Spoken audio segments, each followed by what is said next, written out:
Thursday, the 23rd of June 2020, 3:28 p.m. article, Eric Suisse, originally posted at the Saker on June 20. Pam and Russ Martins, at their anti-corruption site Wall Street on Parade, headlined as Goldman Sachs and J.P. Morgan face criminal probes. Barr fires top prosecutor, tries to replace him with bank's former lawyer, Jay Clayton, and reported that Donald Trump's consigliere William Barr was firing the U.S. attorney who was leading criminal investigations into Goldman Sachs and J.P. Morgan Chase banks, and Trump was replacing him with the SEC chairman, Jay Clayton, who had been condemned by U.S. senators of both parties for greenlighting corporate frauds by insider CEOs that cheated both investors and employees while enriching only themselves.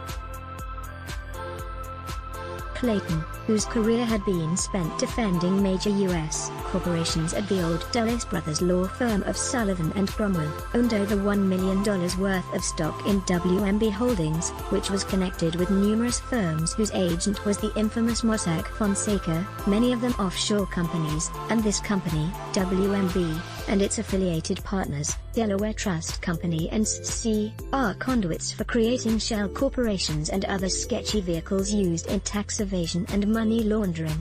So, this fox in charge of chicken coops at the SEC was now selected by Trump's agent to lead the criminal investigations into, and prosecutions of, Wall Street banks. The Republican Fox News operation didn't mention any of this but just gave the boilerplate. President Trump nominated the chairman of the Securities and Exchange Commission, Jay Clayton, to replace Jeffrey Berman as the United States Attorney for the Southern District of New York, late Friday night in what appears to be political shake-up. However, a libertarian financial news site, Zero Hedge, posted on June 22 an article by a fellow libertarian Tom Luongo, and this was overtly pro-Trump, because libertarians oppose regulation, anything that imposes the government to restrain criminality by corporations and their executives and owners. It can even be defined as hostility toward regulation. Luongo headlined "The U.S. is in civil war, and why Berman's firing matters," and he said, "From the moment the protests against the killing of George Floyd were hijacked into looting and rioting, I worried about this turning into something far greater, something with a far higher purpose." Within a couple of days it was obvious the U.S.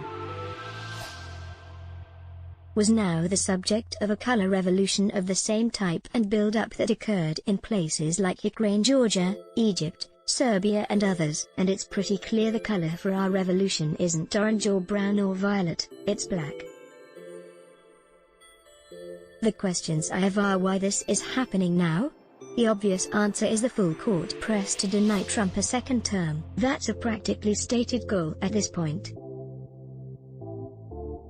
But I feel this is far deeper than that, and likely has to do with knowing that Trump has pieces in place post-Jeffrey Epstein raid/murder to upset the deep state's apple cart. Useful idiots eventually become useless eaters in any post-Marxist revolution worth discussing. But for the people who foment these things, they have to start with laying the groundwork. And the stronger the local cultural institutions and local economic power, the longer and harder they have to work to undermine it. The U.S.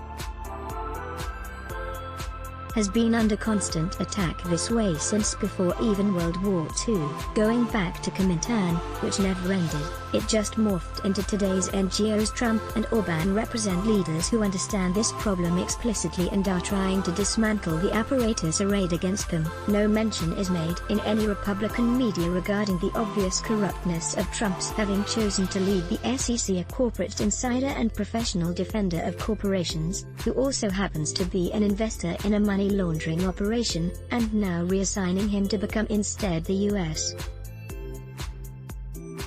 prosecutor against Wall Street banks, though Clayton had never even been a prosecutor. Clayton's wife Gretchen had resigned from being one of the many vice presidents of Goldman Sachs in order for her husband to be allowed to lead the SEC. but Trump wanted him now to lead the prosecution of Wall Streeters, and this certainly indicated that Trump was just as much a protector of megabank CEOs and top executives as Obama had been. Like Obama had secretly told them, "My administration is the only thing between you and the pitchforks. I'm not out there to go after you. I'm protecting you. I'm going to shield you." And he did, so, this time it's a Republican president who will clean the swamp. Or so libertarians might somehow hope. The only difference is that instead of Democrats promising to do it, Republicans are. And now Joe Biden is. Nothing changes. And each party's media attacks the other party.